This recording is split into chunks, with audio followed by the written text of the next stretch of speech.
Assalamualaikum warahmatullahi wabarakatuh. Saudara-saudaraku semua, pada kesempatan yang baik ini, Jejak Kiai akan mengisahkan seorang waliullah dari Yaman yang sangat tinggi derajatnya di sisi Allah Subhanahu wa Ta'ala. Beliau adalah hamba Allah yang sangat soleh dan juga sangat berbakti kepada ibunya. Beliau berada di zaman Rasulullah dan para sahabat.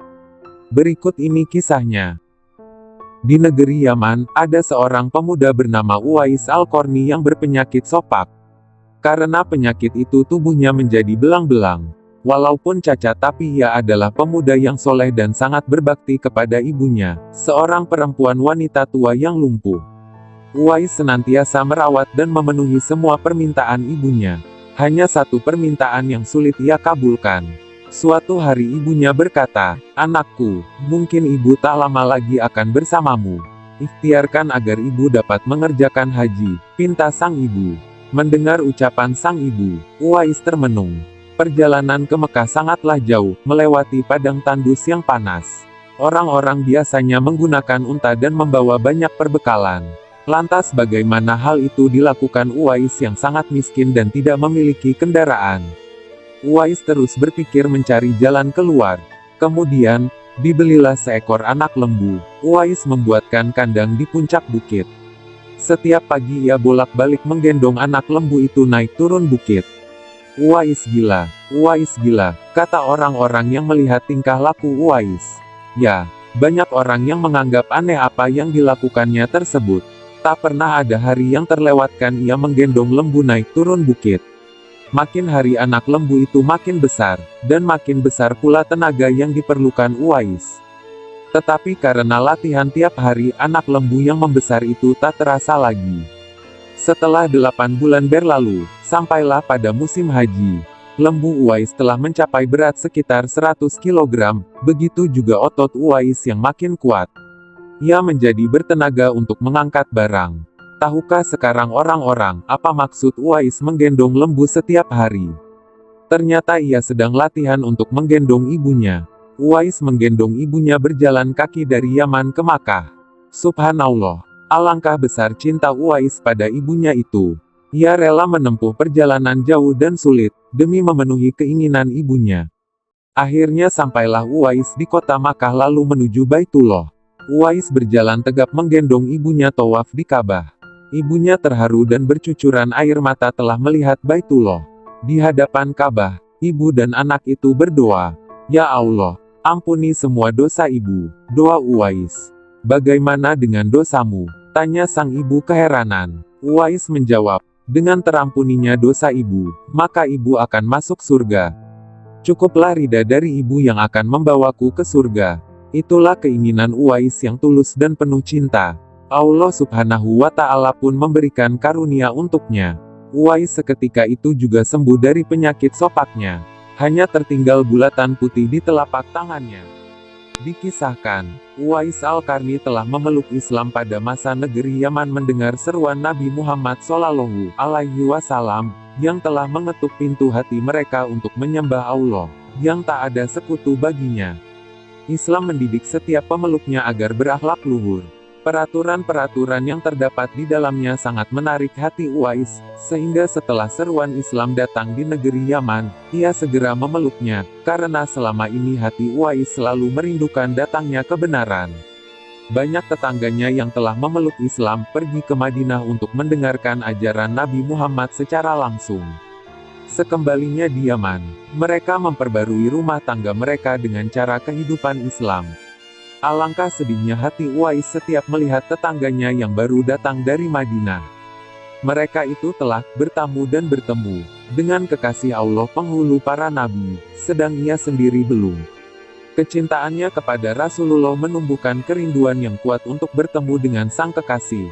Tapi apalah daya, ia tak punya bekal yang cukup untuk ke Madinah. Dan yang lebih ia beratkan adalah sang ibu yang jika ia pergi, tak ada yang merawatnya. Diceritakan juga, ketika terjadi perang Uhud, Rasulullah mendapat cedera dan giginya patah karena dilempari batu oleh musuh-musuhnya. Kabar ini akhirnya terdengar oleh Uwais. Ia segera memukul giginya dengan batu hingga patah. Hal tersebut dilakukan sebagai bukti kecintaannya kepada beliau sekalipun ia belum pernah melihatnya. Hari berganti dan musim berlalu, dan kerinduan yang tak terbendung membuat hasrat untuk bertemu tak dapat dipendam lagi. Uwais merenungkan diri dan bertanya dalam hati, kapankah ia dapat menziarahi nabinya dan memandang wajah beliau dari dekat? Tapi, bukankah ia mempunyai ibu yang sangat membutuhkan perawatannya dan tak tega ditinggalkan sendiri? Hatinya selalu gelisah siang dan malam menahan kerinduan untuk berjumpa. Akhirnya, pada suatu hari Uwais mendekati ibunya, mengeluarkan isi hatinya dan memohon izin kepada ibunya agar diperkenankan pergi menziarahi Nabi Shallallahu Alaihi Wasallam di Madinah. Sang ibu, walaupun telah uzur, merasa terharu ketika mendengar permohonan anaknya. Beliau memaklumi perasaan Uwais dan berkata, "Pergilah wahai anakku, temuilah Nabi di rumahnya, dan bila telah berjumpa, segeralah engkau kembali pulang." Dengan rasa gembira ia berkemas untuk berangkat dan tak lupa menyiapkan keperluan ibunya yang akan ditinggalkan serta berpesan kepada tetangganya agar dapat menjaga ibunya selama ia pergi. Sesudah berpamitan kepada sang ibu, berangkatlah Uwais menuju Madinah yang berjarak kurang lebih 400 km dari Yaman. Medan yang begitu ganas dilaluinya, tak peduli penyamun gurun pasir yang luas yang dapat menyesatkan dan begitu panas di siang hari, serta begitu dingin di malam hari, semuanya dilalui demi bertemu dan dapat memandang sepuas-puasnya paras baginda Nabi yang selama ini dirindukannya. Tibalah Uwais Al-Qarni di kota Madinah. Segera ia menuju ke rumah Nabi Shallallahu Alaihi Wasallam. Diketuknya pintu rumah itu sambil mengucapkan salam. Keluarlah Sayyidah Aisyah, sambil menjawab salam Uwais. Segera saja Uwais menanyakan Nabi yang ingin dijumpainya. Namun ternyata beliau tidak berada di rumah melainkan berada di medan perang. Betapa kecewa hati sang perindu, dari jauh ingin berjumpa tetapi yang dirindukannya tak berada di rumah. Dalam hatinya bergolak perasaan ingin menunggu kedatangan Nabi dari medan perang. Tapi, kapankah beliau pulang? Sedangkan masih terngiang di telinga pesan ibunya yang sudah tua dan sakit-sakitan itu, agar ia cepat pulang ke Yaman, engkau harus lekas pulang. Karena ketaatan kepada ibunya, pesan ibunya tersebut telah mengalahkan suara hati dan kemauannya untuk menunggu dan berjumpa dengan Nabi. Ia akhirnya dengan terpaksa mohon pamit kepada Sayyidah Aisyah untuk segera pulang ke negerinya. Dia hanya menitipkan salamnya untuk Nabi dan melangkah pulang dengan perasaan haru. Sepulangnya dari perang, Nabi Shallallahu Alaihi Wasallam langsung menanyakan tentang kedatangan orang yang mencarinya.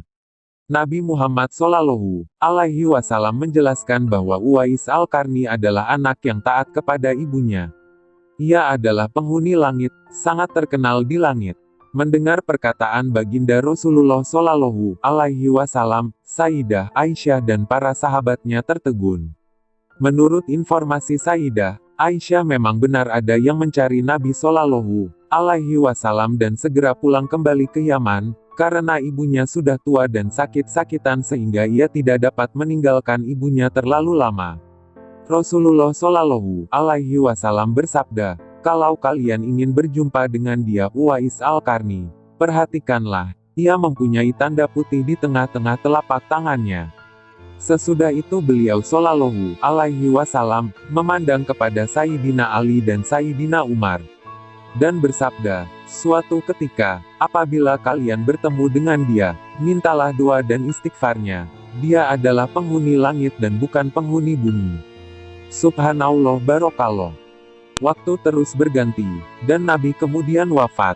Kekhalifahan Abu Bakar pun telah digantikan pula oleh Umar bin Khattab.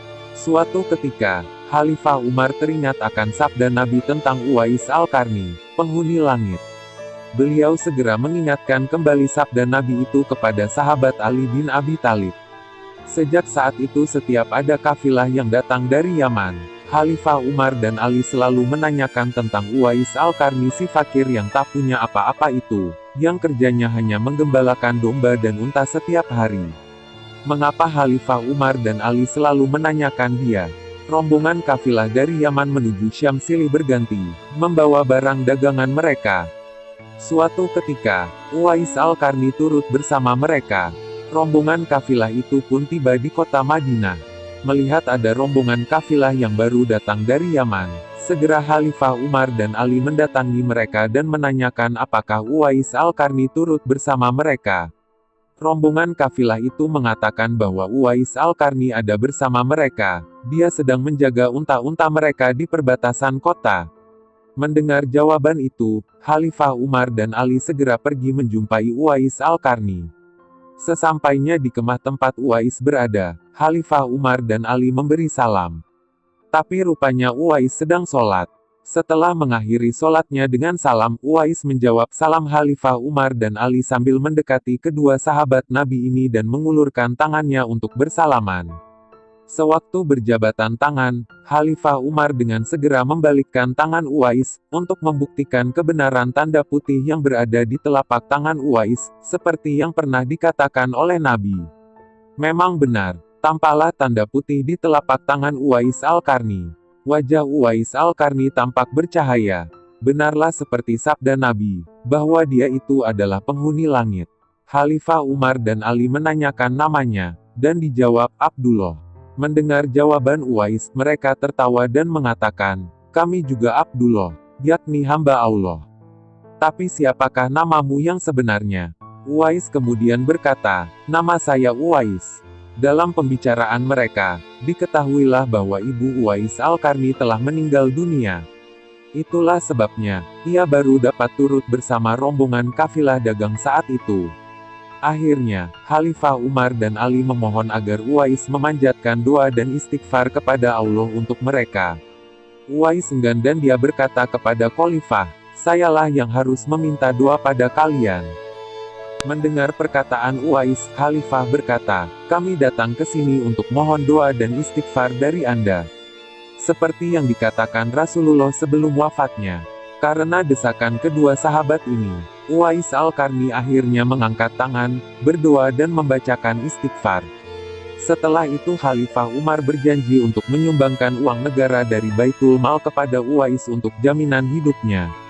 Segera saja Uwais menolak dengan berkata, hamba mohon supaya hari ini saja hamba diketahui orang. Untuk hari-hari selanjutnya, biarlah hamba yang fakir ini tidak diketahui orang lagi. Beberapa tahun kemudian, Uwais Al-Qarni berpulang ke rahmatullah. Anehnya, pada saat dia akan dimandikan, tiba-tiba sudah banyak orang yang berebutan untuk memandikannya.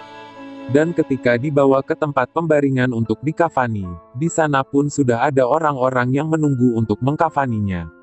Demikian pula ketika orang-orang pergi hendak menggali kuburannya, di sana ternyata sudah ada orang-orang yang menggali kuburnya hingga selesai. Ketika usungan dibawa menuju ke pekuburan, luar biasa banyaknya orang yang berebutan untuk mengusungnya. Meninggalnya Uwais Al-Qarni telah menggemparkan masyarakat kota Yaman. Banyak terjadi hal-hal yang amat mengherankan. Sedemikian banyaknya orang asing yang tak dikenal berdatangan untuk mengurus jenazah dan pemakamannya. Padahal Uwais Al-Qarni adalah seorang fakir yang tidak dihiraukan orang. Sejak ia dimandikan sampai ketika jenazahnya hendak diturunkan ke dalam kubur, di situ selalu ada orang-orang yang telah siap melaksanakannya terlebih dahulu. Penduduk kota Yaman tercengang. Mereka saling bertanya-tanya, siapakah sebenarnya Uwais Al-Qarni? Bukankah Uwais yang kita kenal, hanyalah seorang fakir, yang tak memiliki apa-apa, yang kerjanya sehari-hari hanyalah sebagai penggembala domba dan unta. Tapi, ketika hari wafatnya, menggemparkan penduduk Yaman dengan hadirnya manusia-manusia asing yang tidak pernah kami kenal. Mereka datang dalam jumlah sedemikian banyaknya. Agaknya mereka adalah para malaikat yang diturunkan ke bumi, hanya untuk mengurus jenazah dan pemakamannya. Berita meninggalnya Uwais Al-Qarni dan keanehan-keanehan yang terjadi ketika wafatnya telah tersebar kemana-mana. Baru saat itulah penduduk Yaman mengetahuinya, siapa sebenarnya Uwais Al-Qarni. Selama ini tidak ada orang yang mengetahui siapa sebenarnya Uwais Al-Qarni disebabkan permintaan Uwais Al-Qarni sendiri kepada Khalifah Umar dan Ali agar merahasiakan tentang dia. Barulah di hari wafatnya mereka mendengar sebagaimana yang telah disabdakan oleh Nabi, bahwa Uwais Al-Qarni adalah penghuni langit. Subhanallah. Saudara-saudaraku, itulah kisah yang kami rangkum dari beberapa sumber dan versi tentang seorang waliullah Uwais Al-Qarni.